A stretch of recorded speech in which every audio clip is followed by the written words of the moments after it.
Well, good evening, everyone. My name is Rob Slater, Chairman of the Culture Commission Coalition. And this special program tonight just begs a simple question. Are we in a shutdown or a showdown? We are happy to bring on this evening thought leaders from around this country, experts, and elected officials to give us updates, context, and details about exactly what the hell is going on. What does it mean for you? What does it mean for this country? And what does it mean for our future? As a certified executive chef, I like to believe that every time I come to the table, I like to cook for everyone. It's not a one size fits all. And the ultimate goal is that whoever get up from my table will walk away full. The common purpose, right? Well, the state of time that we're in right now is just one simple question. Are you at the table or are you on the menu? So first and foremost, before we get started, I'd like to bring on some special remarks from the Honorable Walla Blegay, who is a council member out of Prince George County, who would like to add some special remarks for this evening context. Ms. Blegay, thank you for having us. Thank you. Thank you so much for having me. I would just tell you from Prince George's County, this has been a very difficult time for our community. Prince George's County has been once known and is still one of the top African American communities in the country. We have one of the wealthiest African American communities in the country, and most of that was because of the building of the federal government. Prince George's County went from a white rural town to a Black affluent community because of federal government jobs and federal contractor jobs. And right now we feel under attack. I will tell you, nearly of 1 million people, nearly 73,000 of our residents are federal workers, and another group of contractors are way beyond that number. So we're looking at impacting almost 500,000 of residents that are impacted by shutdowns, furloughs, all of those things. Right now, we're looking at record number. I think Maryland has the highest number of unemployment rate. With the cuts of DOGE, there has been thousands of residents in Prince George's County and neighboring Montgomery County. We are the two counties that has the highest number of federal workers in the state. And we're seeing record numbers of layoffs where people are having to redefine their careers. I have residents that literally have worked in the government for 40, 50 years, almost their entire lives, and having to now look for jobs, having to impact paying for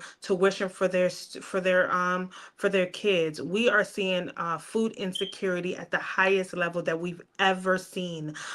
We are seeing just about, at this point, there was a certain group that if you did a food bank, you would have it coming to, but at this point, it's all hands on deck. We have asked utilities not to shut bills off. We have asked our food banks to give money. I myself from my office has a fund to help pay for bills, but we are going through a very difficult time. We know that we cannot be destroyed, but we are definitely being attacked. In addition, I would even note that we have there's been an attack on the FBI. We were supposed to have the FBI come into Prince George's County to have their headquarters in Prince George's County. That has been scrapped, which would impact our future for economic development. So, it is quite an attack right now, but I will tell you, we are trying to get it through. With the furlough, we have thousands of workers that are being furloughed. In fact, the first check that they're not going to be able to receive is coming up. We announced to support system with the county executive, Aisha Braveboy. We have announced that we will be doing food banks and giving out food. We have announced that we are, utility shutoffs. We're holding off on that. And then we have collaborations, and one in my district to make sure we can assist those with bills right now. And actually tomorrow we have a bill that's coming before the council, and that bill is going to give priority hiring for federal workers in our county government. We don't have as much money in our county government and jobs, but for those that we have, we would like our laid off federal workers to at least be able to have priority hiring. We are also announcing we're going to be working with our food bank, a food bank database, and making sure that we have hiring support through our Employed Prince George's. So I will say we're probably one of the most impacted communities in this country with this, and we are trying to move forward. So we do know that this shutdown is trying to attack our community, and I will tell you, we will get through this, but these are very tough times. So I ask anybody, if you are in the DC area, if you live in Prince George's County or know someone in Prince George's County, tell them to reach out to my office at Council District 6 at co.pg.md.us. shutdown.us, and come to our council meeting tomorrow at 1301 McCormick Drive, where we are going to be talking about assistance for our federal workers, support. We need all hands on deck right now because it truly takes a village. Thank you. Thank you. And then, Ms. Blegay, I know you got to run shortly, and I'm just amazed that, with the African-American population there in Prince George County, we want to start right there at ground zero at Washington, D.C.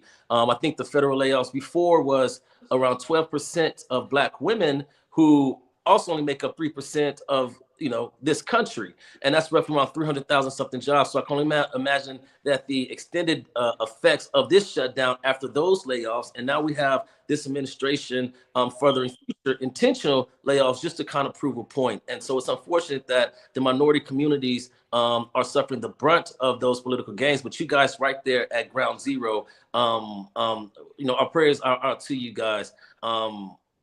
Yes. Yeah, So thank you for noting that. I will tell you, we were a community that overwhelmingly supported Vice President Kamala Harris because that was a representative of us. We are in a Black community. We have many of our workers, not only of our county executive, our state's attorney, all of our women leaders. We are a county of women leaders. Most of the households in Prince George's County are run by Black women.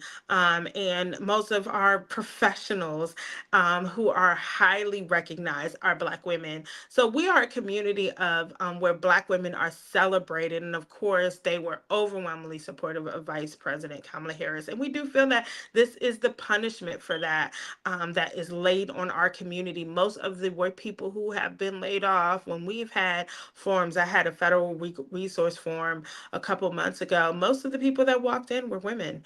And so it was clear that women sometimes are sometimes leading their households. So when they don't have money coming in, their kids might not eat, their kids might not be able to get the support. And you all know we're dealing with the highest, Washington, D.C. area has a high cost of living, a huge cost of living. And right now the inflation when it comes to grocery is hitting our community hard. So definitely for Black women, we are definitely, it's one of those, we're going to have to put our heads together, pray, and get through this. Well, thank you for joining us, Council Member Blegay. One more time, where can your constituency meet you tomorrow? Reach out to your office at? Yeah, so you can reach out, email us at council COUNCIL District 6, the number 6 at co.pg.md.us. If you're on Instagram, you could message me at Walla KB. We are very responsive. Walla KB, WALA KB. And then if you are in the Prince George's County area, we ask you to show up at 10 a.m. tomorrow. At the Wayne Curry Administration Building, which is 1301 McCormick Drive. We hope to see you there. We do expect a packed room to support our federal workers at this very difficult time. Well, again, our hearts go out to the constituency of Prince George County. Councilwoman, thank you for joining us. Keep on doing the great work. Anything we can help, the Coach Commission is here for you. And I think we got you on a future StreamYard to talk a little bit more about some things. So it's been a pleasure. Thank you so much. I want to bring in the founder and CEO of FSIC, SCL-GPI, National Policy Strategist, focused on financial inclusion, community development, and equitable economic growth. He's a buddy of mine, Mr. Kimble. How's it going, my man? What's going on with you? I'm great. How are you doing today? It's going on pretty good. So I want to hit it hard with the Councilwoman because that's a ground zero. But now I want to take a step for everyone that's looking. For those that don't know, they want to hear it first. Mr. Kimble, can you break down exactly what is a shutdown in a very data-driven way? What is it? What does it mean? We have that the Republican Party, one side of the party is saying that it's the other side's fault. The other party is saying that, hey, well, you guys have all of the power and the numbers. How can it be our fault? For those that are confused, hell, like I am sometimes, and we just want to say, man, whoop-de-doo, we don't even care. We don't even want to vote. What is it? Who is it? How many votes? Who's not voting? What's going on, Kevin? Break it down for us. Tell us what a shutdown is. So the shutdown is every year, every fiscal year, the government has to pass several appropriation bills, right? Mm-hmm. So they have to fund the government.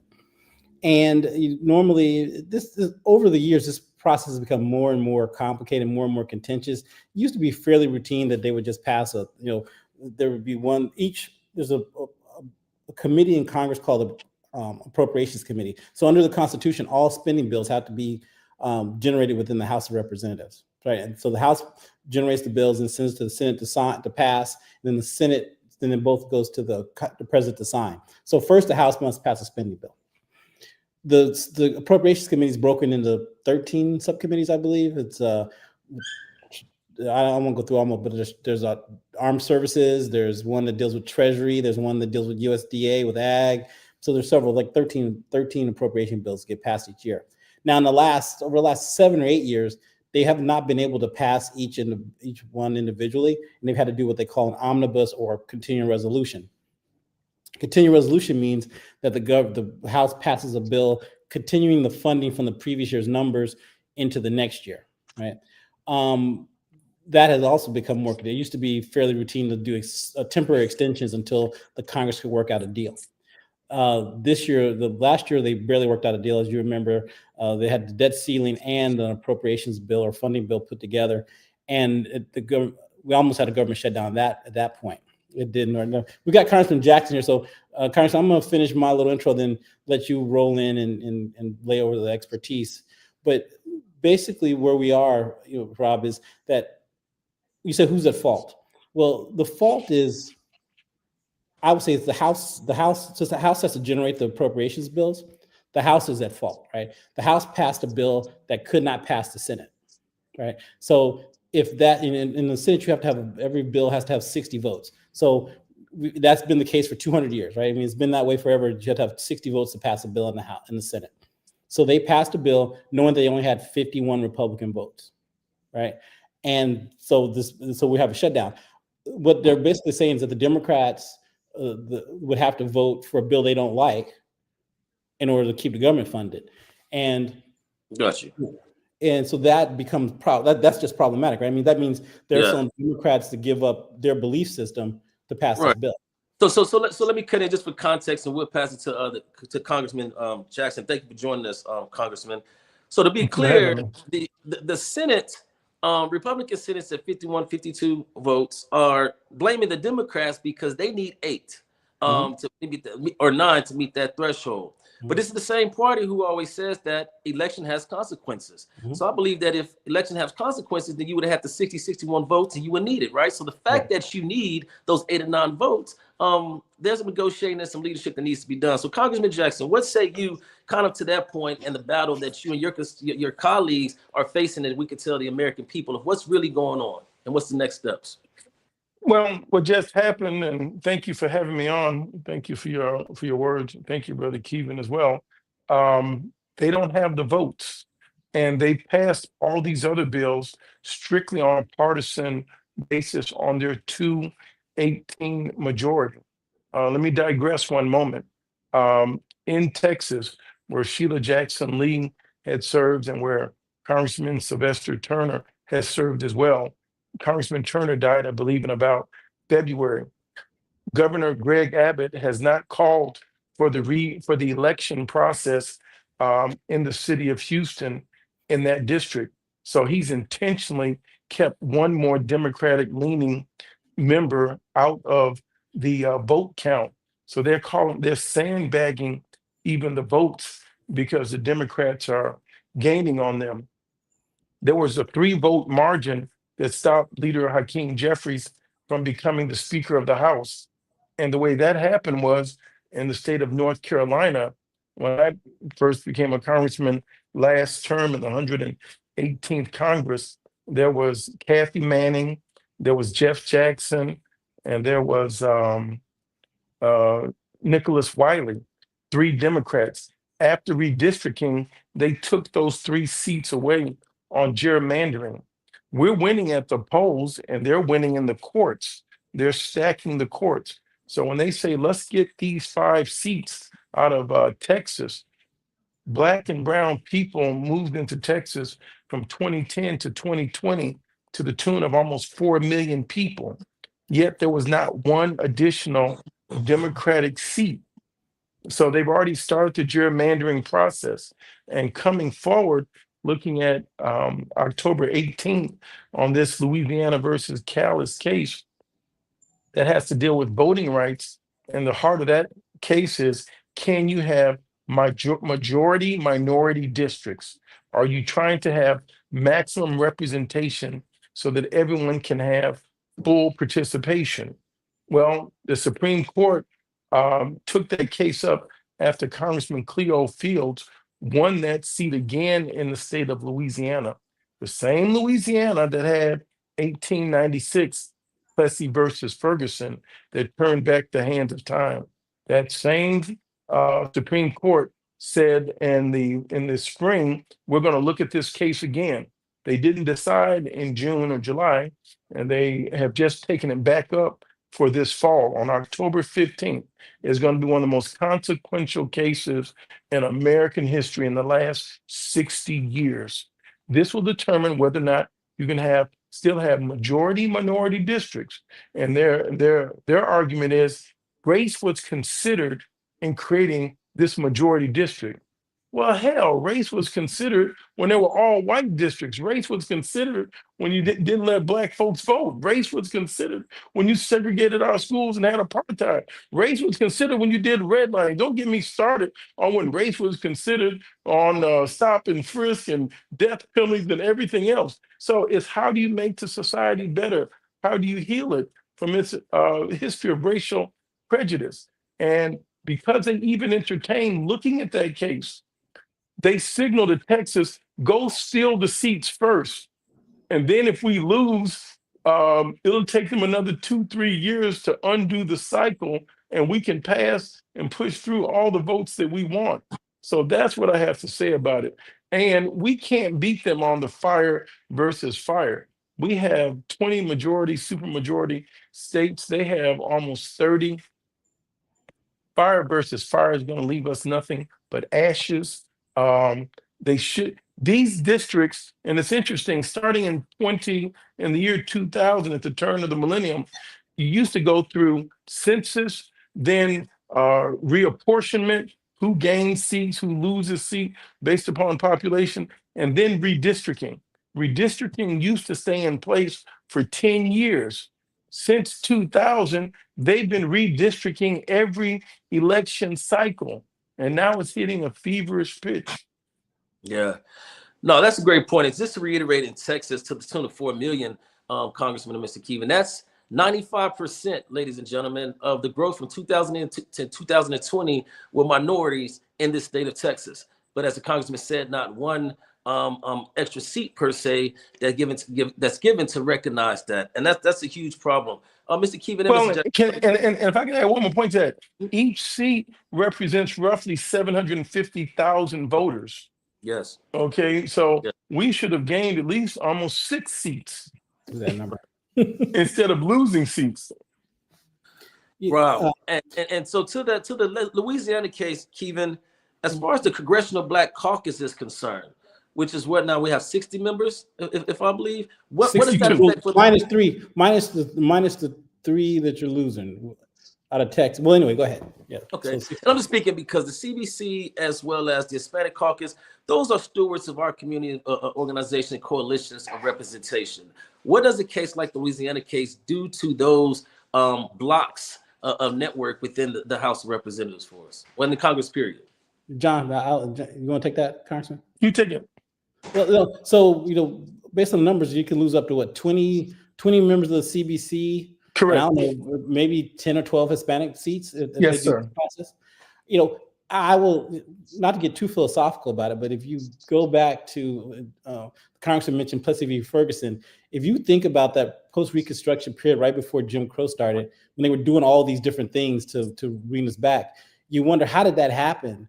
But we're living in that moment again. I mean, it's like everything that was gained over the last 70 years is like just being slowly whittled away in a way that it doesn't put people's hair on fire, but it's very serious. And so, we could end this decade with there being 15 Black members of Congress so they get their way.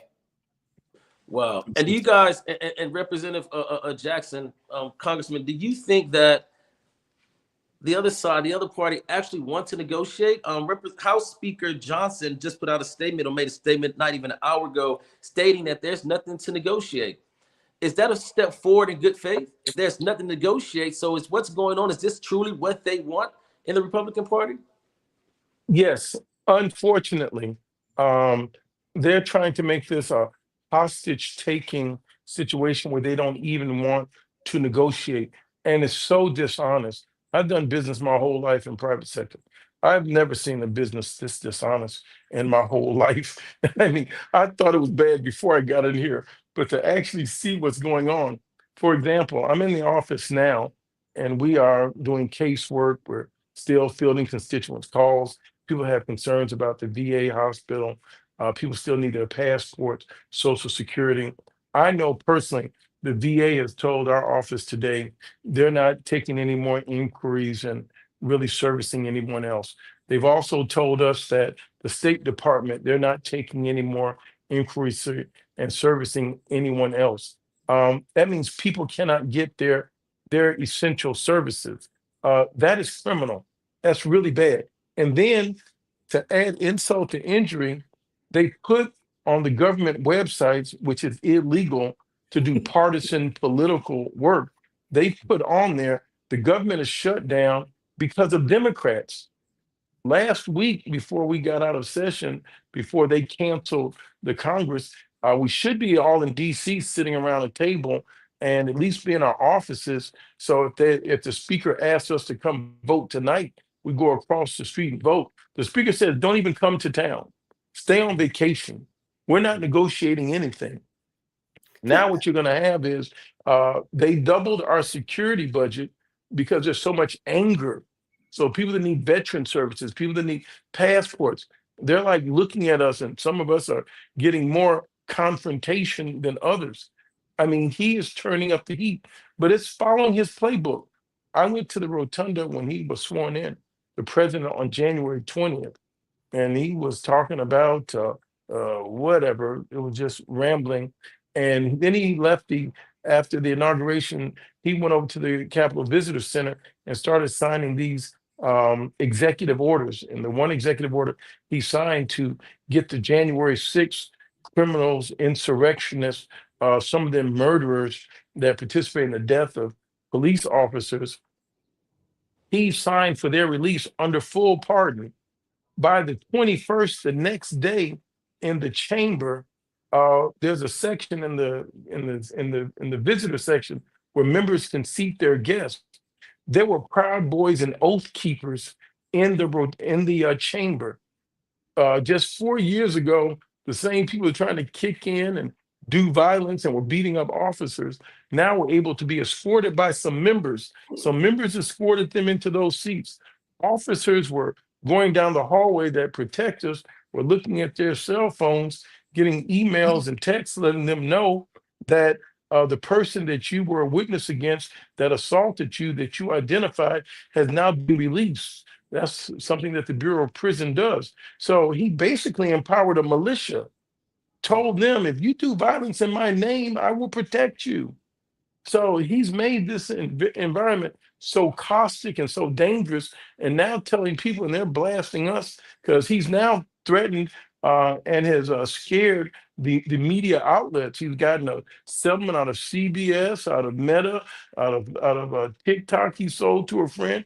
And so people are getting the information, and the media outlets are really afraid to criticize him and say something against him, lest they feel as if they can have their license, their FCC license revoked or punished. And so he's taking the control of the media. It's very dangerous. It's dangerous. And I'm just saying that the sale of Electronic Arts, EA Sports, at the tune of possibly $50 billion, and none other than his son-in-law, Jared Kushner, is looked to reap and benefit from that deal as well. I know you got to go. I think, Congressman, we're going to bring some other panelists on in a second, but I wanted to ask, kind of get your consensus to the constituency is this here. Now, let me say as a disclaimer from my personal opinion, it's very afraid when we have a president that's already promoting 2028, building a $200 million ballroom as if he's not about to leave in a year and a half. Who the hell does that? Some believe that he's trying to stay. There's constitutional arguments that a president can suspend elections during the time of a war, unfortunately, even if it's a civil war, inflicted, manufactured, whatever the case may be. As you said before, as our historical leaders in the past, including your great father, the Reverend Jesse Jackson, Most movements have been done outside of politics, by the people, by the community. What last remarks do you have for the constituency, not just yours, but around this country, on what we need to do when it comes to voting, misinformation, and unity? What say you? Well, first of all, thank you. Tune into your program. We have to continue to use all these platforms, all these tools to continue to talk with each other. Second thing is, don't be discouraged. Cynicism does not win. They're going through all these machinations and things because the truth is on our side. Thirdly, we have to overwhelm them at the polls. Voting has to be a family value, like school and learning is a family value. If someone's not registered to vote at your home, it's like they should be voting all together. But families that vote together, I know, stay together. It's a family value. Wake up your child, grandmother, grandson. It took a lifetime for us to get to this point. I want to show you this one thing before I bounce off. This is our voting card. This is our voting card. When I was a child, I wanted to have a badge and, maybe be a police or something. I thought it was so cool how they could move around, but they got a badge. But this card here, my first 14 times voting was for Leader Hakeem Jeffries to become Speaker of the House. When I was in that rotunda that night, and for those 4 days that we were without a Speaker of the House, my first 14, 15 votes was for Leader Jeffries, an African American, to be Speaker of the House. I had to cry. I had to stop from crying. In the history of America since 1789 in our Congress, there's never been an African American even nominated for that position. And secondly, there have only been 148 that have had this card that could vote out of 12,570 people. So we have just gotten our rights. And now to see there are persons that have been delegates that don't have the right to vote, but we have not had the opportunity to participate in the lawmaking. So now that we're at our highest numbers that we've ever had, 62 African Americans in the Congress. Now we've seen this at the end of Reconstruction before, when we had Black senators and governors out of South Carolina. History isn't repeating itself. People are repeating history. So we got to come out and overwhelm the polls, is what I would tell people. And for those that say, I do business, I don't do voting, I don't do politics, I know that mentality. I used to have it. You can only do business if you have the security of law. If you don't have the security of law, you won't have your rights to do business. All the minority businesses, all these healthcare, all the contracts and compliance are now being jeopardized because our right to vote is under attack. So I would tell them, join, do what you do, your fraternity, sororities, your church, and all that. Plug into a civil rights organization. If you haven't been in a march, you're the same person that wouldn't have fought against slavery. And you're the same person that wouldn't have marched in the 60s. If you haven't gone on a march in the last year, you're that same person that wouldn't. So stay encouraged and get people to come out. Before you go, Carson, I don't know if you want to talk about this, but it may be a little early, but if you do, we can. If not, we can end it. We've talked about this being an opportunity with this shutdown to leverage some of our rights, like whether the Black Caucus members, others, and any just serving people, as you pointed out, are willing to hold the government quiet until we actually get some of our stuff back, like whether we get voting rights. I mean, they could easily put voting rights into the omnibus bill. They could easily put some of this anti-discrimination stuff into the bill if we hold out our votes for that effort. Are you still contemplating that? Are you still thinking that there's a way to leverage the power that we still have? Exactly. I would encourage you. I need your help on that, Attorney Kimble. And let's get the best legal minds that we have. What is our ask? We have to. This is the 60th anniversary of the passing of the Voting Rights Act, of Reverend Martin Luther King's, if you will, crown jewel achievement. He secured, after 100 years from 1865 until 1965, our right to have majority minority districts, to have representation. And now that is all on the line. And if this goes against us, we're going to lose almost half of our representatives. Why is that bad? Because then you lose half your lawmakers, half the people that do things in your interest, half of your voice in the body politics. It's too regressive. Now, as a consequence of the attack on DEI, for example, all the minority health studies are gone. People that need sponsorship for the Expo for Today's Black Woman are losing their sponsorship because it says Black woman. You've got an incompetent, a man I've asked to be to resign, and Pete Hegseth, that's incompetent, that doesn't have the character, that's taking down 4-star Black generals, calling us didn't even earn it. He didn't even earn it. I don't want to hear that. And putting up Charlie Kirk. So let's say this here, solution driven, if I may sort of slip that in.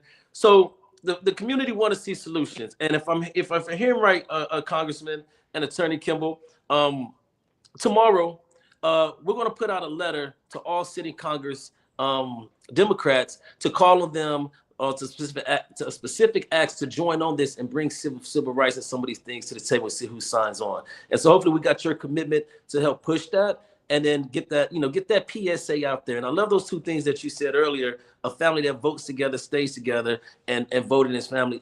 Voting is a family value. We're going to reach back out to your office, see we get a national campaign around those hashtags to get out voting. I like that. I'll make sure you get credit and that it's coined from you. But I think that's great. Kimble, what do you think about that as far as getting that commitment out there? Oh, Keevan's going to claim it. I'm glad you said it publicly.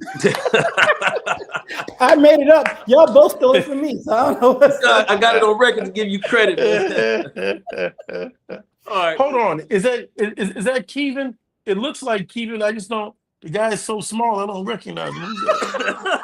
You just getting all your eyes are getting bad. That's why I got to get Is that you? Oh, that is you. Okay, Keevan. I don't know this person. All right. Congressman, Representative, thank you for all that you do. Thank you for joining us. We look forward to having you on soon. Ladies and gentlemen, we'll give a follow-up to, you heard it from the Congressman himself, somebody that's bold, that's speaking truth to power. More importantly, he's speaking power to action. So thank you for joining us. Kiva, let's bring in some of our other guests.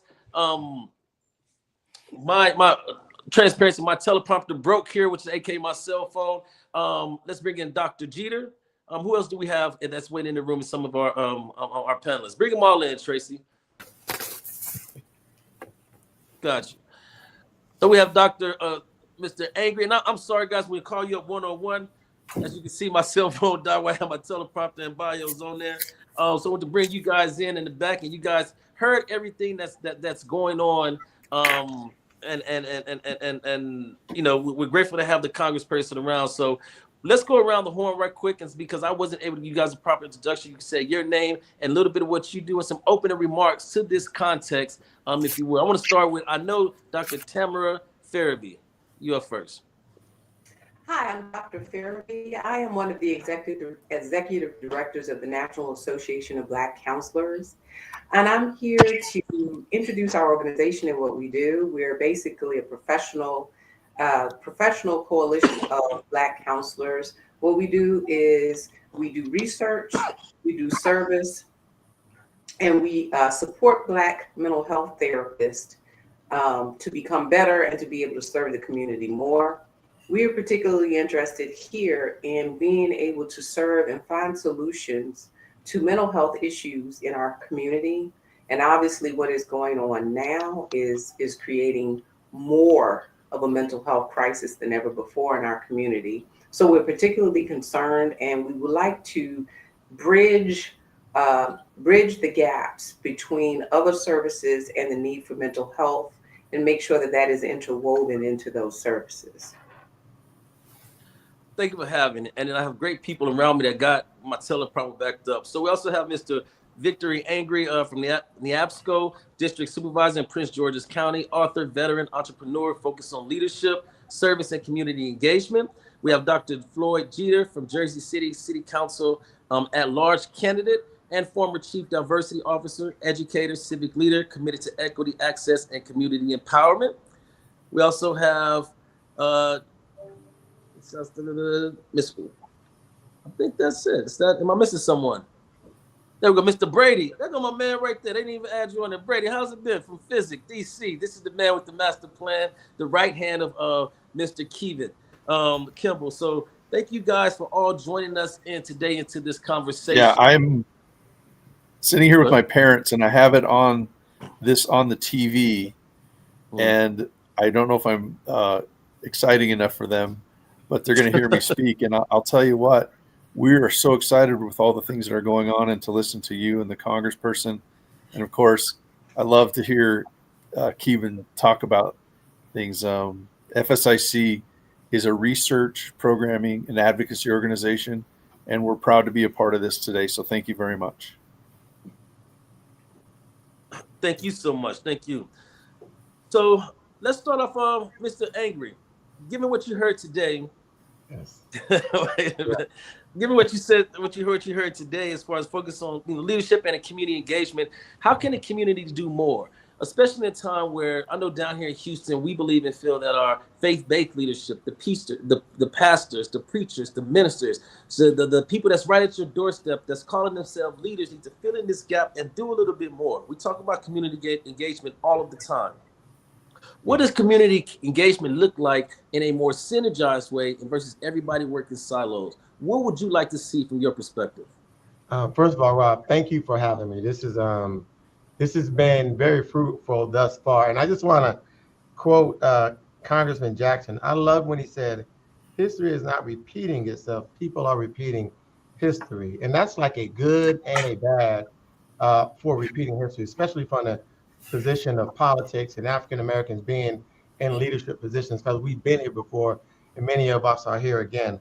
But to answer your question, I believe truly it is a community engagement of our churches.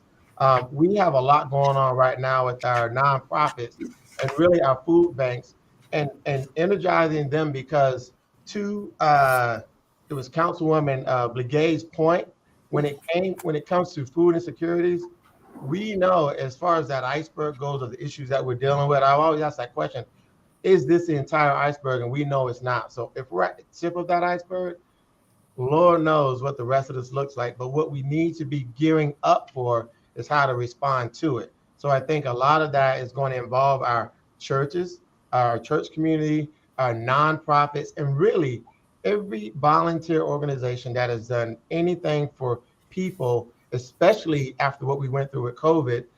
We have to get ready to re-engage all of that again, and we should be doing so now. And that's what we're working on here in Prince William County, not only engaging them, but finding those funds to help support the processes that they're about to go through. Love it. Thank you so much. Dr. Jeter, given the stuff that you're a candidate and that you're running, but you're also a former Chief Diversity Officer, one of the things that we're talking about earlier, and I just want to just be very blunt in this, I believe that we need to talk about specifically to Black America. When we say Black Lives Matter, they tell us something different. All lives matter, unless Blue Lives Matter, which trump that. But as far as Black America specifically is concerned, too many times that every time we've talked about us as a community, certain words have been weaponized: woke, DEI, so on and so forth. What is your perspective as a candidate for other candidates and other elected officials already to just take the mask off and just drop it and stand firm for our specific community? I know with our great President Obama, a lot could have been done. We got to have those hard conversations on some things that wasn't done, even when Democrats was in power, that effectively would have propelled the Black community in a little bit more advantageous way. Now is the time that we have to speak specifically to Black America, because Black America seems the #1 target on this administration's agenda. So what say you as a candidate and a former Chief Diversity Officer to Black America, to the need to protect and propel Black America during this time? Okay. Good evening, all. And I'm still the Chief Diversity Officer for Diversity, Equity, and Inclusion here in Jersey City. So what I'm learning is that diversity has been used and plagued so many times that they are trying to minimize it. But what has happened that Black Americans or Hispanics or the marginalized group has been pushed aside, because they are saying DI is another form of friendship or partisan. But what's happening is that we have let things down. We have let people down because they have taken politics over people.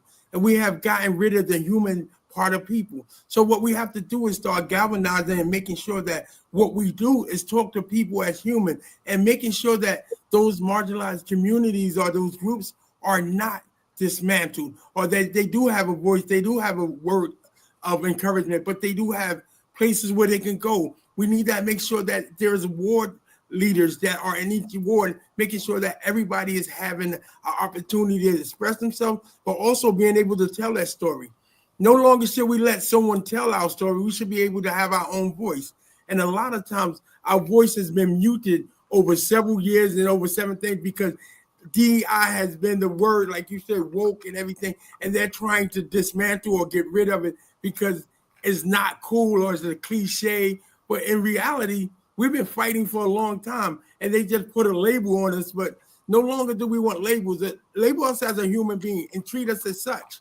No longer should we just always kowtow to what they believe we should want, but ask us. And a lot of times, as government, as parents of people, we always tell people what we think they want. But sometimes we need to set up forums and ask the people, what is it that you need? How do we make this a reality? And how do we get from a planning stage to an action stage? How do we increase that? How do we find out what are the avenues that we need to make sure that we don't lose steps in, but also gain steps? And a lot of times here in Jersey City, we are different, but in the same way, we have a preparation. We are prepared, and it's always about people. So if we start to realize, get rid of the politics and talk about people, get rid of the titles and the privilege, or they think they're privileged, and say, hey, what do you want? How do we make it happen? How do we increase those thought patterns? How do we make sure that we don't have those desert areas, especially when it comes to technology? You know, we're so far behind in that we're not promoting that anymore. We're not promoting the things that make sense. DEI is just something that they use to get rid of us or try to just, make us look like we don't know what we're talking about or what we need, because they're saying this is just another form. How do we say it? Say it. You say it again. Just say it. That's how we say it. We're tired of asking for something. We need to demand it. And sometimes we have to be rebels in our demand. And sometimes it looks a little reckless, but it's not reckless. It's intentional. And we have to be strategic and intentional on what we're going for. The Congressman said we have to start galvanizing, but he said, in his word, and I wrote it down, is that we have to make sure that we're no longer looking for a way out, but a way in. And we got to start looking at us coming together as a people, as a unit, saying, okay, how do we make this happen? How do we not lose ground? How do we not have Jeffers as our House Speaker? What is going on? Where's our disconnect? And what's happening is divide and conquer. No longer are we trying to unify. And I think that's the biggest thing. We have to unify. And if we don't unify, we're going to be taken advantage of constantly. And DEI, woke, all of these cute cliches are just going to be that, cute cliches. And it's never going to be no meaning. In Jersey City, yes. No, so I want to get to Dr. Ferebee's perspective on the mental health part, but real quick, I want to ask the Honorable Victor Angry, as a county board of supervisors. I think that local elections have a very valuable point, right? All politics is pretty much local. And so, of course, congressional and this president has sucked up so much political currency out of the room that where they have been strategic they have been laying the groundwork and this battle plan for years now, starting with judicial nominees, judicial placing, so on and so forth. But what say you to the point of local elections, right there, those politics right at your doorstep? How important are they to America, where they're just not voting when a popular Barack Obama or Kamala Harris is out, but also those precinct chair, those school boards, those everyday elections that affect you? How important is that to build that coalition for true change? Rob, that is very important. And let's not, let's not kid ourselves. Prince William County has been strategic, very strategic, in even getting me in this position. I came to politics by way of retirement from the United States Army as a command sergeant major, volunteer firefighter here in Prince William County, and was asked by the party to consider running for this position. I can tell you in 2019, I was the first African-American to be on this board. In 2020, we put 3 more African-Americans on this board. And we also have a Hispanic, a Latino female Republican on the board. But in 2024, we also put the first African-American Black female on as the chair of the Prince William Board of County Supervisors. So in the strategy of really having a county with a government that looks like itself, as Prince William County is the largest majority county in the Commonwealth of Virginia. Hang on a second, I got a motion light here that likes to tell me if I'm still alive. So I'm still alive, folks. He was in a scary movie or something. Got a little scared for you. But so as a board that now represents its people, my number one thing, and I said, speaking militarily, is we're boots on the ground leadership. So I heard everything happening right now at those higher levels between both parties fighting, and we got the government shut down. But I'm boots on the ground leadership, and I deal with everything locally. So honestly, party line politics don't really work down here because I have to work with the people. But let's not kid ourselves. I have a large, underrepresented, underserved, a minority community that has never had representation. And I'm just going to be frank in saying that. But we've done things in our community service, our homeless population, all of the programs that we put in place now to really work on bringing that median representing the people. And I think we've done a great job since 2020. But every time we get to a place where we're starting to make progress, something happens. We've had COVID.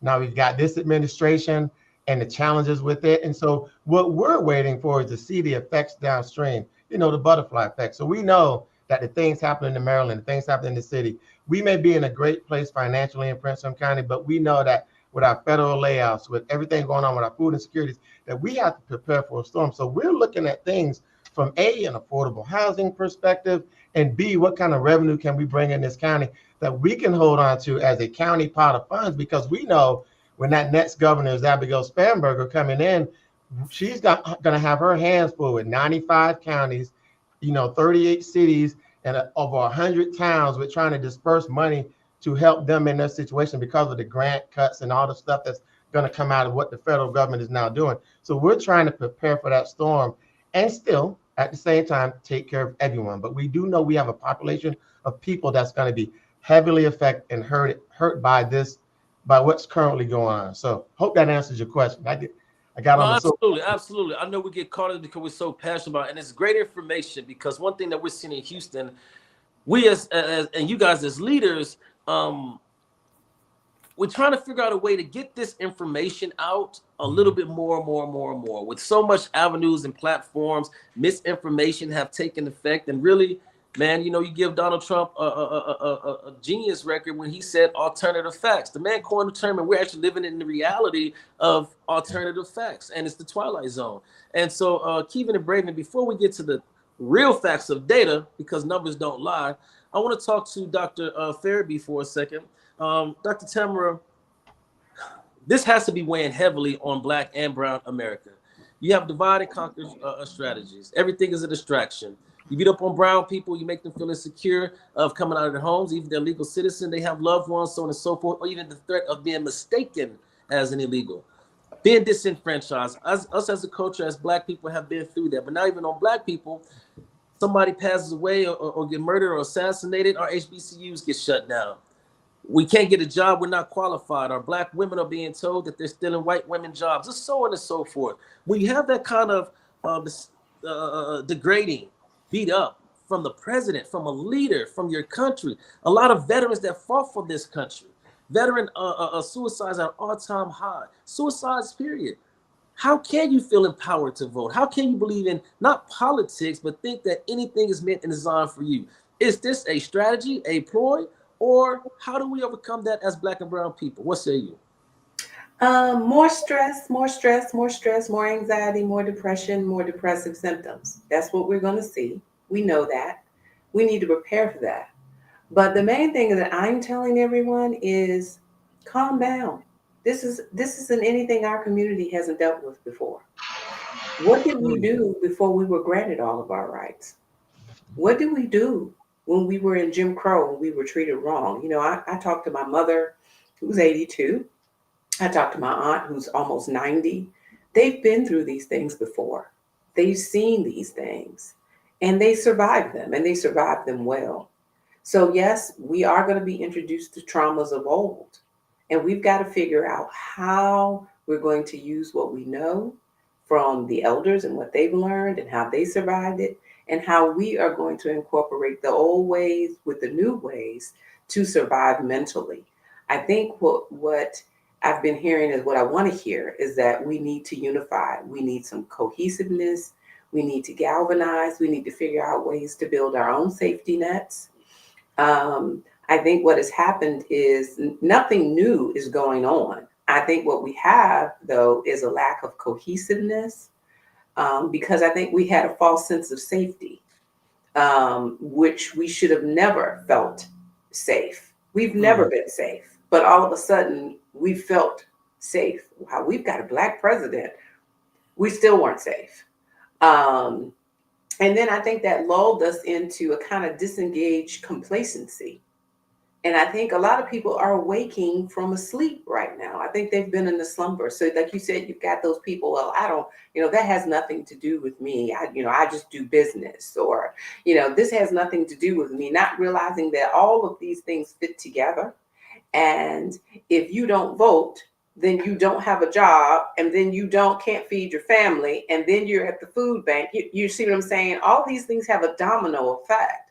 So to sit and be complacent and then not realize that this is going to have a real impact on your everyday life, and the stress and strain and mental problems that are going to come with it, it's not going to be easy for you. I mean, right now, you're right, Rob. You talked about the suicide rate. We are holding the record, and we don't even know this in the Black community, of the highest suicide rate. Men are 64% of all the males that commit suicide, and Black women are 58% of all of the females that commit suicide. We've got a problem in our community, and I think we haven't wanted to deal with these issues, but maybe now we can wake up. Maybe we can build those bridges. Maybe we can find a way to think outside the box. Because, Rob, you and I have talked, and we've talked about things that we can do to think outside the box, to build safety nets, like Victor, like you were talking about, things that we have to do in our underserved communities. Because National Association of Black Counselors also runs a health center, a community health center for mental health, that centers on training interns and residents, and also provides services to the communities that are underserved. So we have to think about ways that we can meet needs all the way around. And I think that's what's missing, or what has been missing, because of our complacency. And I think we're going to have to get creative again. Our elders did it, and I think we can do it. No, I love it. And thank you so much for that. We say all the time that when's this Jim Crow? This is not Jim Crow. This is James Crow 2.0. He just have the mask off. Never went nowhere. Back in the day, they wore masks because they were your store owners. They were your bankers. They didn't want to know who you was, because, they did business with you. But hell, now they don't care. Whether you like it or not, they have enough equity. But the key part is what's interesting. I heard someone say the other day that political affiliation is the new race. And I said, what do you mean? To some degree, on one side, just like racism in the back, you were dehumanized. You wasn't human. You were less than a human, 1/5, or an animal or something. The dehumanization of Democrats from one side is so extreme. And from Democrats to Republicans, they're crazy. They're polarization theories. Just polarization that took it to where some people don't see racism. I literally have white friends that's on the other side that don't see racism from nothing this president do, from the young man who was just assassinated, none of that. Don't take no offense to it, but he loves me for, they say. And I'm like, what are you missing? There's some type of disconnect, like we're in Babylon. We're not speaking the same cognitive dissonance. It's yes, on one end and seeing it, but then they're fighting with that and pulling the other way. So they come to an illogical conclusion because of that cognitive dissonance. They don't want to see that. They don't want to believe that. And because they don't want to believe that or see that, it's easy to ignore it and say, well, that's not happening. I mean, look, he's giving money to HBCUs. Right. So what? Right. There's no one going to be able to attend them. There's no money there for them to attend them. It's like they miss the larger picture. The larger picture. And I think that's kind of what it is that there's a larger picture there that's being missed. But I think it's being missed by both sides. By both sides. And that's what I don't think it's just being missed by one. And that's the key thing too, because another side is not just being missed, because we have one side that instead of giving you information proactively, they tell you what to think reactively, and we're constantly in a cycle where we're always catching them from behind. And that's a great segue to Mr. Brady and Mr. Keevan. We talk all the time about Black wealth and home. Give us some facts about Black America from, let's say, 1950 to now. Progress or regress? What are we looking like as Black America and minorities in a general sense? Where do we stand to make us think that we're comfortable, as Dr. Ferebee said? So I'm going to do two things, because there are some people said some stuff I want to address. It all ties back to your point. But so first, what Dr. Ferebee just said about not having your hair on fire, calm down, I think that's wrong, right? I mean, if there's ever a time to be afraid, now is the time to be afraid. I mean, if there's ever a time to be running around with your hair on fire, now, I mean, it's true that we've seen some of this before, but people died to change that because it was so bad, right? I mean, so I don't know that we want to normalize it. There's nothing too extreme for us to try in this moment to keep from having to go back that far if we can avoid it. I mean, it's, if we end up there because we end up there, but it shouldn't be because we willingly went there. I think that's wrong. Well, I don't want you to have a heart attack though, and I don't want you to be so stressed out you can't think. Well, remember during Jim Crow, black longevity was like what, 58 or something. I mean, people died young. No, but I'm saying people literally cannot think. They get so panicked right now. Yeah. I've got people that are so panicked that they can't even think what to do. Well, and we have to work with them to make them constructive. I think that's right. But they should, like, the fact that Congress is not as panicked as they should be, is the Black members of Congress are not worried. It is worrisome to me that there's some people here. Let's do New Jersey. Dr. Jeter's from New Jersey. You probably know the Black contracting numbers. You saw the disparity study, Dr. Jeter. Yes. So I'll let you tell. What's the Black contracting numbers in New Jersey? Well, the Black contractors number are very low, at 1 to 2% of the whole population. Say that the contract that the city has, the Black contractors are not getting their fair share. And the reason why is that the disparity or the Croson study that was done, they never really started taking heed to it where they actually started building into it. See, so what they have done is just say it doesn't exist. And sometimes we forget that there's a human part that does exist. And there's, business as usual, and that's still that mentality. And we have really yet to break down them walls because they don't think people matter. And that's the thing we got to all circle back in. It's people that matter. It's not just politics. Politics is interwoven into our lives, but it's the people that galvanize and get together. But we also start to have those focus groups, those town hall meetings, those ward meetings, and saying, hey, what is it that you need? Because there's different needs in every ward. And Jersey City is like, it's the city of two cities, but it's more than two cities. It's a bunch of cities now because everybody is fighting for the same pool. Right. But what we haven't done yet is really look at that report and start building that and bringing those companies back to Jersey City and making sure that they are stabilized, where they're building an economic system where they're hiring locally. Now these contractors within the city are getting these contracts. Now the economic system changes because now we're hiring within the community that we could stay in the community. But what's happening is that is not happening to secure that. So we need to get back to the basics. So Kevin, I know you want to kind of jump into that because I know you have some understanding to that, but that disparity report shows that there is still that lack of communication and really realizing that these people are the people that they're disenfranchised or marginalized are not getting a fair share because we don't have a seat at the table. And that's the one reason why I'm running, because I want to be the voice for them. I have talked about entrepreneurship and small business through all my campaign, because they are people who are not being helped or not being heard. And anything we do is people first. And I think they got rid of that. And they got to remember, we are human first before any other label comes on to us. But we want to label things before we ask about people. Well, so I will say this. So, in in case anyone missed it, it's 0.14% of the contracts in Jersey go to Black people, right? So that's 14 cents out of every $100. Like, you can't build wealth at that level. I mean, when you're that company, because there's no way to build wealth.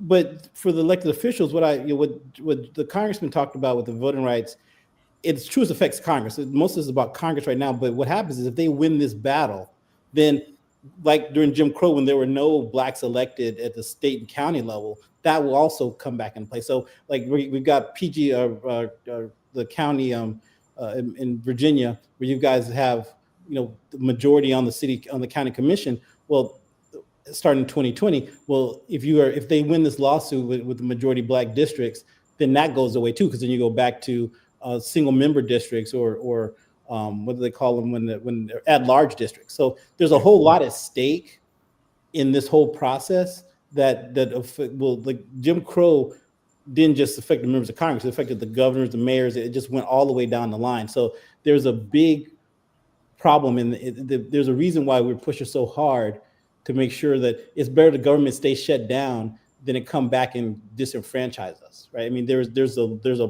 place here where we're not fighting. Back to Jersey, the wealth gap in Jersey. You talk about Black health, mental health. Wealth gap in Jersey is what white people have $650,000 and Blacks have $5,000. Right? I mean, there's no way for you to have good mental health when you've got living in that kind of disparity. I mean, there's a through line. Prince William County. So you have all these districts. There is a place in which we have to make, and what Rob and I always talk about, and I talk with a lot of people, is that there's no easy solution here. I mean, every solution we have is going to be painful. Right? The people who hate us so much that there's no easy way for us to get out of this fight. And so I think that is the first, when we talk about a hair on fire, there's a reason, like, these guys will spend $2 million to stop Black women in Georgia from getting $25,000 scholarships. I mean, they will spend millions of dollars on lawsuit to stop law firms from giving our Black lawyers internships. Right? I mean, when you're faced with that onslaught of her, there is no people. You're right. People come first, but the people who are against us understand that, and they're working really hard to make sure that we never get that opportunity. So it's someone told me the other day, I saw a stat. And Rob, if there's something specific, I'll go back to it. But that during slavery in Atlanta, Georgia, the Black wealth gap was 60-1 wealth gap. Right now, shoot for 200 years later, almost 200 years later, Atlanta is the largest Black city, has the most Black millionaires in the country. It's 46-1. So basically, we have as little wealth now as we did during slavery. Right. So there's no way to have peace of mind when you're living in that kind of stress. I mean, it's almost not a fair thing to tell people that they have to get comfortable. We forget during Jim Crow, there were 30 Black towns in Oklahoma, 30 that were destroyed, right? There were 600 nationwide. So the idea that we're going to live in the Jim Crow was better than now, or better, that going back to Jim Crow is something we can overcome, is just not, I mean, that is just not it's a shame that our business people and our rich people don't engage the way the other side does. The Richard Bloom can spend $10 million to get rid of affirmative action in college, and no Black rich person will spend money to fight for voting rights.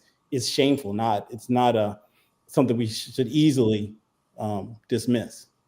So, Rob, I'm sorry, did I cover what you want? Did I even answer any of your questions? No, absolutely. I think it's great, and all of you guys have the great point. We have DC, Chicago, Atlanta. We have the nation on the phone right now of representation in all industries. But the key thing is, and Dr. Ferebee said it earlier, is that, and as you say, they hate us, right? They're not going to do XYZ. Forget that. Some of the times we got to pay attention. We just have to love ourselves more. Yeah. We don't have to reinvent the wheel on every single thing. It's about coalition. A lot of us are doing the work in silos, but what we do need to increase, in my opinion, is the coming up together and education ourselves and really saying, okay, hey, we have experts in these fields. How do we educate, acclimate, facilitate, then activate this army and get the ball rolling? And so we do, and I am not misogynistic. Let me say it again.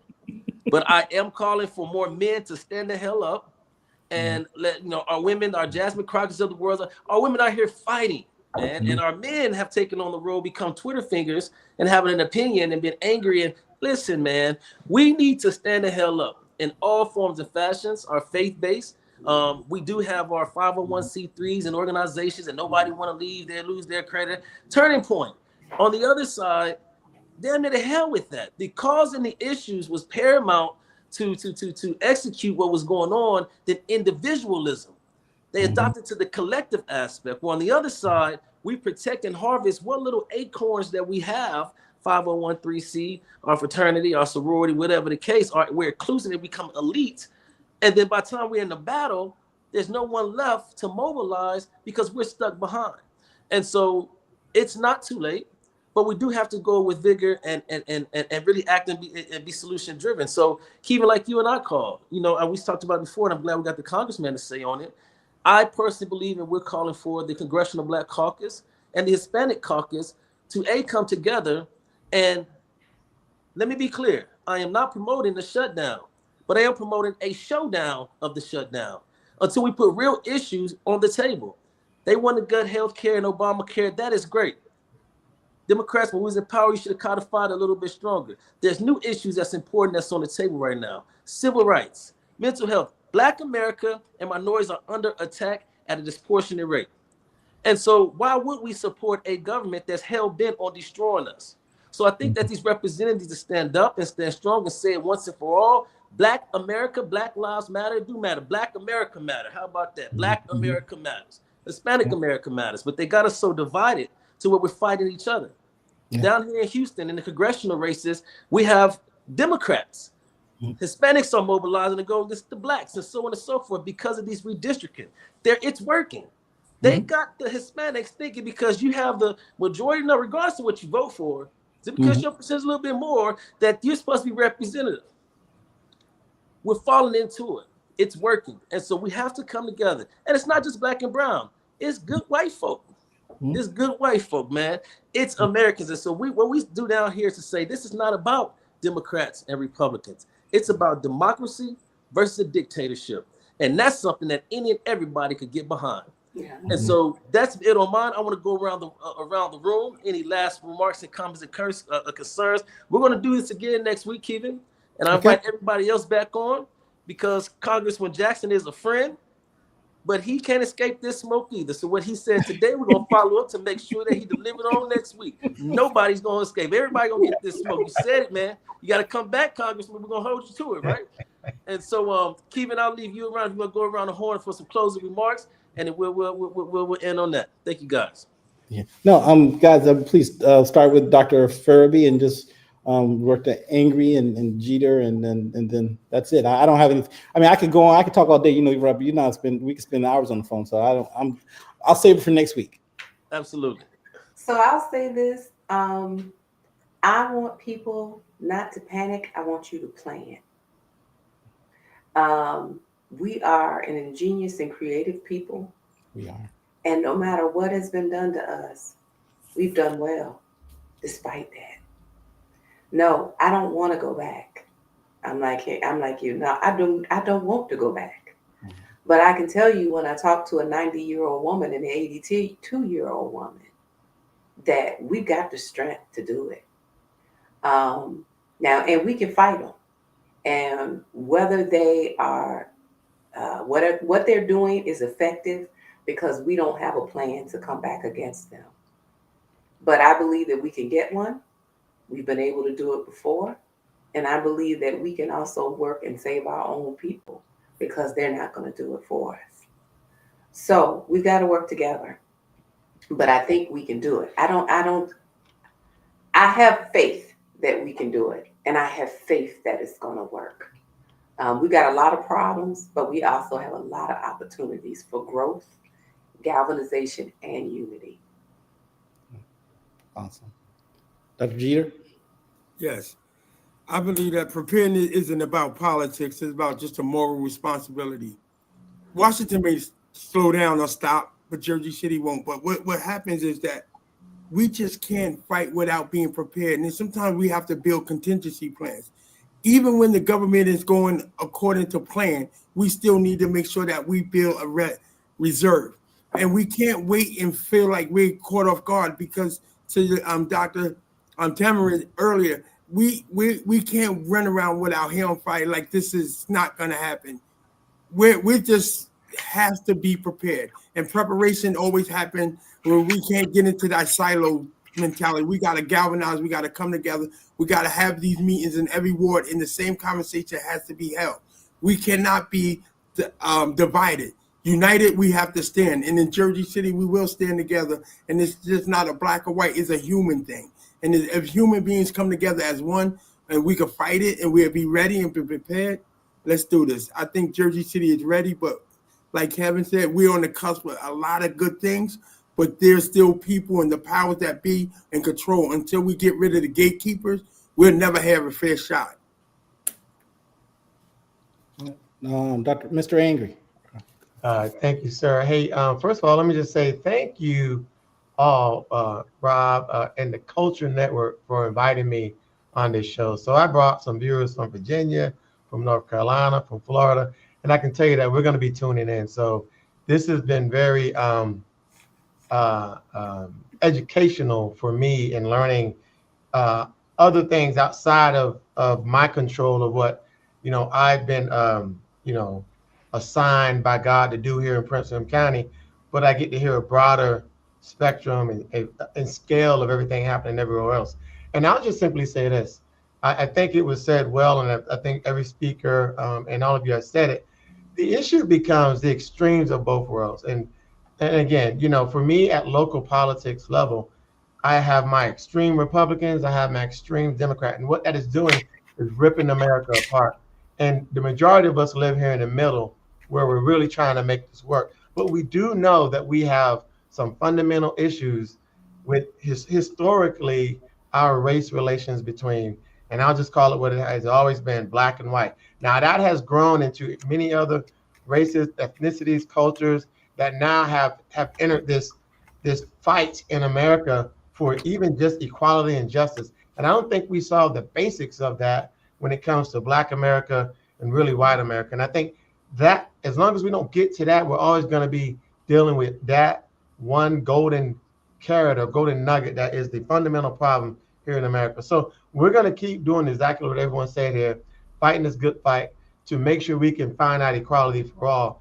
I just feel that this period is going to be very traumatic to the good doctor's point, and that we're going to have to really band together, man, as just really human beings, period, and work our way through this, because there is a brighter tomorrow, because there has to be a brighter tomorrow, because with no brighter tomorrow, that's just no way to look at where we go from here. So again, thank you for having me on the show. I'm definitely going to tune in every week. I really enjoyed this. So I'm going to let Brady do some closing remarks, but I'm going to give everyone a homework assignment for next week. If you have not read the Powell memo, you should read the Powell memo. So Supreme Court Justice Powell, before he was a Supreme Court Justice, was a lawyer down in Richmond. And for all of his clients, he wrote a memo called Defense of American Free Enterprise. And in that memo, basically you see the beginnings of all of the Heritage Foundation, all that stuff came out of this in their effort to turn back. It was written in 1969. So it was basically his counter to all the civil rights and all of the changes that had taken place, and the frustrations of what we call what you guys would call the moderate middle. Like everyone likes the extreme.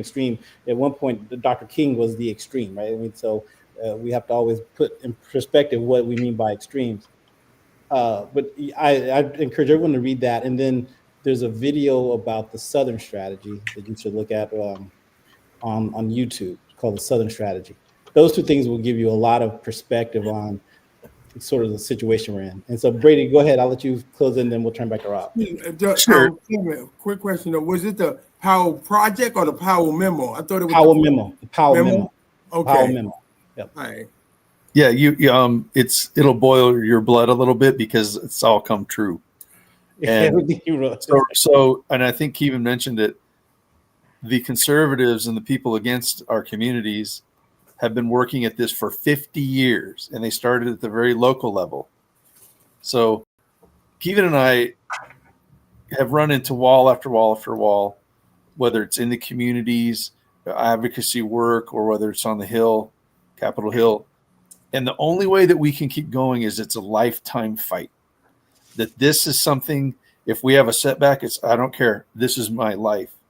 And I wish that we could have more of the people in our communities that would take that up to say, well, I voted and nothing mattered. And we have to try to do our best. I understand why they feel that way. We have to do our best to try to say, no, that's not good enough, because this affects everyone in the community, not just you. And I know that's another nugget for you is that the wealth disparity number that is often quoted is 6-1. And I can't really substantiate it. And in fact, in New Jersey, over 9%, almost 10% of the qualified contractors are African-American, not Latino, African-American, but they only got 0.14% of the contracts. So there's none of this, we couldn't find somebody that was qualified. And finally, there used to be a thing that started the civil rights movement, and it was called discrimination. And at the time in the 60s, our government acknowledged that there was discrimination, and therefore they came up with, the Civil Rights Act and the Voting Rights Act. And that allowed the Black community to sue if they feel like they'd been wronged based on their race. And so we called it anti-discrimination. And I think that's pretty self-explanatory. Well, that was a little bit too accusatory for the homogenous population. So we started calling it affirmative action. And as long as companies had the appropriate ratios of affirmative action, they couldn't be sued by somebody if they were, say, a Latino that applied for a job and they didn't get it, because they could say, hey, our ratio is commensurate with our state. Somehow that got watered down. And I don't mean watered down, but I mean, now we are losing DEI. And to be honest with you, I believe in these things, but going from discriminatory action to DEI is what to the average person? They don't even know what it stands for. So we're going back to saying discrimination and anti-discrimination and those things. And I would encourage you to do the same and to correct anybody in the media that you can get a hold of, or anyone else, that these programs are in place not to punish the white males that aren't getting those scholarships or those jobs. Those rules were measures put into place to overcome some discrimination in this country, and you're having millions and billions of dollars of contracts going to anybody but the population, and it'll boil your blood, but we just have to keep going. Remember, this is a lifetime commitment. Thank you. So we'll pick this up next week. There's a lot to, this is like a seminar, be a seminar course. Absolutely. Everyone will get a certificate at the end. Rob, thank you for having us. Thank you for putting this together. Absolutely. In closing remarks, I want to say thank you guys everybody. that, we want to end on this right here to everyone. There's two outcomes for America, right? And on those two outcomes, we must realize that in the worst case scenario, we have a president. We have a president or an administration that is hell-bent on possibly, taking this election so much so that the election is suspended because we're so disenfranchised, we're under martial law. Whatever the worst case scenario that you can even think of in a nightmare is really real and plausible. And to get away from that, let's have a positive outcome. We are the genesis of transformation. There's a belief that what is being destroyed or has been destroyed, it gives us the opportunity to rebuild. That's the positive side. So as Americans, regardless of race, regardless of political affiliation, there's a possibility that there is a bright side. Me as a faith-based man, I don't think that God will allow anything to happen to us without his permission. And so some of these things are being destroyed, wasn't designed for us in the first place. And so as a people, we become so latchkey or dependent on some of these institutions that right now, instead of being on the menu, we need to demand more to be at the table. And so as we overcome this and we fight for this, and I believe that we will win, the important part is what the other side is going to look like. When we get on the other side of this battle, make sure that you are at the table. Black America, all Americans, Hispanic Americans, so on and so forth. And we do that by coming together and uniting, engaging, listening, and really having that input and that engagement for that final outcome. So I thank everyone on our panel, all of the speakers, Kevin, Physic, all you guys are great. Thank you guys so much. Until next week, see you guys. God bless. This is America. Thank you so much. Appreciate it. Thank you. Thank you, guys. Thank you. Great.